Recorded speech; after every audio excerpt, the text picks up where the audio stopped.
Saudara beralih ke negeri di bawah bayu. Antara fokus dibawakan Sabah, sambutan Hari Pahlawan serta Hari Peladang, Peternak dan Nelayan Sabah. Langsung ke Kota Kinabalu bersama Konstantin Pahlawan. Silakan. Baik, Yang di-Pertuan Negeri Tun Dr. Johar Datuk Mahiruddin berkenan hadir majlis sambutan Hari Pahlawan Peringkat Negeri di Padang Merdeka, Kota Kinabalu pagi tadi. Ia turut dihadiri Ketua Menteri Datuk Seri Panglima Haji G. Nor dan Barisan Kabinet Negeri. Acara dimulakan dengan Yang di-Pertuan Negeri memeriksa dan menerima tabik hormat daripada Kawalan Kehormatan Utama melibatkan 148 anggota Regimen Askar Melayu Diraja diketuai Major Muhammad Adam MB. Acara diteruskan dengan upacara menaikkan jalur gemilang dan bendera Sabah serta nyanyian lagu Negaraku dan Sabah Tanah Airku, tiupan paluan akhir The Last Post oleh Polis Diraja Malaysia dan bertafakur selama 30 saat untuk mengenang pahlawan negara.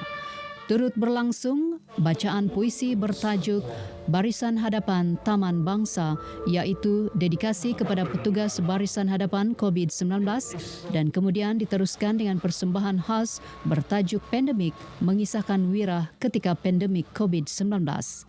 Datu Haji G kemudian mengiringi Tun Johar melawat pameran Pasukan Keselamatan, Jabatan Kesihatan, Jabatan Muzium dan Arkib Negeri. Seramai 15 kontingen melibatkan lebih 400 anggota menyertai perbarisan bagi sambutan kali ini. Lebih RM400,000 hasil jualan berjaya diperoleh sepanjang sambutan Hari Peladang, Peternak dan Nelayan Sabah HPPNS 2023 di Kota Kinabalu. Sambutan berlangsung selama 4 hari yang berakhir semalam berjaya menarik lebih 14,000 pengunjung. Penutupan sambutan HPPNS 2023 disempurnakan Timbalan Ketua Menteri Datuk Seri Panglima Dr. Jeffrey Kitingan yang juga Menteri Pertanian Perikanan dan Industri Makanan di Wisma Pertanian.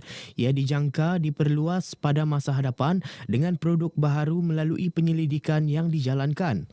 Satu daripadanya kita mengadakan convention di mana perbincangan dan cadangan-cadangan tukar-tukar pikiran, idea dan sebagainya dapat mereka peroleh lah. Jadi mereka boleh belajar juga untuk menyusun dan mengorganize pameran-pameran sendiri. Dia akan diadakan setiap tahun dengan lebih teratur dan sistematik lagi. Kita akan mengambil pengalaman tahun ini, kita akan perbaiki mana-mana yang kita fikir perlu ditambah baik. Sebab ini pertama kali kita buat di sini. So I hope, saya berpendapat bahawa tahun depan kita akan dapat memeriahkan, kita membuka lebih banyak gerai dan juga boleh menarik lebih banyak, mempromosi dan menarik lebih banyak pengunjung. Ya, biasanya bila para peladang, peternak dan nelayan melihatnya bahawa swasta juga mengikuti ataupun mempamerkan, mereka nampak terangsang. Bila mereka nampak situasi sekarang ini banyak rupanya cara moden untuk mengeluarkan makanan, maka mereka boleh mempelajarinya dan di samping itu memberikan semangat barulah kepada peladang, peternak dan nelayan. Sambutan ini juga diharap dapat menggalakkan ahli pertubuhan peladang dan nelayan mencuburi bidang keusahawanan dengan lebih agresif, kreatif dan berinovasi kerana ia mampu memberi nilai tambah ekonomi kepada mereka.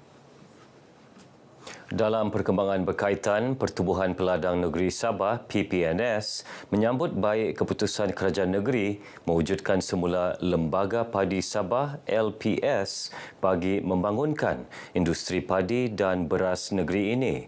Pengerusinya, Datuk Muhammad Nazri Abdullah berkata ia akan memberi faedah dan manfaat kepada rakyat dan negeri Sabah. Oleh sebab Sabah juga adalah pengeluar padi yang terbesar di dalam Malaysia ini. Jadi tentu sekali kita mengharapkan ianya wujud. Jadi alhamdulillah pada pemerintahan sekarang ini kita telah mendengar akan diwujudkan semula dan kami sebagai pemimpin peladang, pemimpin pengusaha yang mengeluarkan makanan ini tentu sekali memberikan sokongan yang kuatlah. Datuk Muhammad Nazri yakin dengan adanya LPS akan dapat membantu Sabah mencapai sasaran paras tahap sara diri SSL beras sehingga 60% menjelang tahun 2030 seperti diunjurkan kerajaan negeri berbanding hanya pada 22% setakat ini.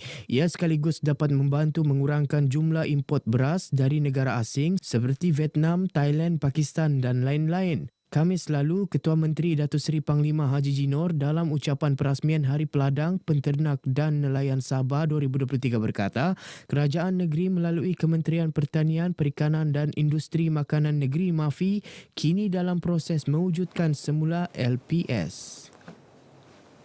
Ekonomi madani yang dilancarkan Perdana Menteri Datuk Seri Anwar Ibrahim Khamis lalu memberi satu visi baru menjadikan negara lebih kukuh dan kuat. Perancangan seumpama penting untuk merancangkan lagi ekonomi sekaligus memberi limpahan hasil kepada rakyat. Pensyarah Kanan Politik Ekonomi Universiti Teknologi Mara UiTM Cawangan Sabah, Profesor Madya Dr. Firdausi Sufian berkata, jika dilaksana dengan baik, ekonomi madani bakal memberi pelbagai manfaat seperti peningkatan keluaran dalam negara kasar KDNK, gaji yang stabil serta mengurangkan isu kemiskinan. Jadi sekiranya kita dapat impaknya adalah membawa ekonomi Malaysia ke peringkat yang lebih tinggi, ya, dan mungkin inspirasi menjadi ASEAN Tiger itu mungkin dapat direalisasikan.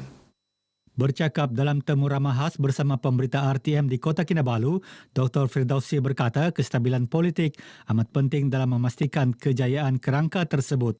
Selain itu, aspek pelaksanaan, keuangan yang kukuh serta sumber manusia yang mencukupi turut mempengaruhi pencapaian ekonomi madani.